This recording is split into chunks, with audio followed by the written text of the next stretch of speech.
مسلم شریف کی حدیث سیاستہ کی تفصیل سے پڑھتے ہیں۔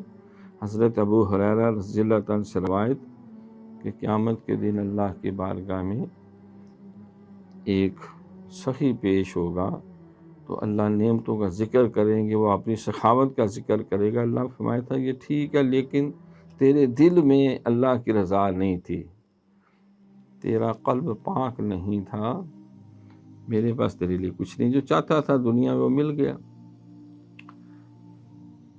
تو ایک عالم پیش ہوگا، وہ بھی کہے گا بڑے میں نے قرآن سنائے، واضح سنائی، تو اللہ کہے گا تیرا نیت ٹھیک نہیں، تیرا قلب پاک نہیں تھا، تیرے عزائم ٹھیک نہیں تھے۔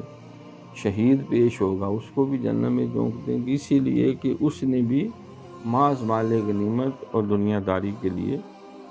تو قلب پاک نہ ہو تو اعلیٰ سے اعلیٰ اعمال بھی بے روح اور بے اثر ہو جاتے ہیں، بلکہ وہ شرک کے زمرے میں چلے جاتے ہیں۔ شرک خفی کہا کہ جس نے ریاکاری کے لیے نماز پڑھی اس نے شرک کی۔ امام غزالی فرماتے ہیں کہ اگر قلب پاک ہو تو ایک سجدہ جو ہے وہ ایک سجدہ جسے تو گراں سمجھتا ہے، 1000 سجدوں سے دیتا آدمی کو نجات، تو وہ ایک سجدہ قیمتی موتی کی طرح ہے۔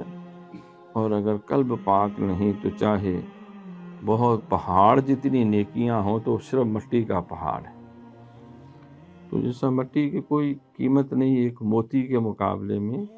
تو انسان کے وہ اعمال جس میں اخلاص نہیں، جس میں رضا الہی نہیں، ورضوان من اللہ اکبر، جو اللہ کی رضا ہے وہ سب سے بڑا معاملہ ہے، وہ سب سے بڑا انعام ہے۔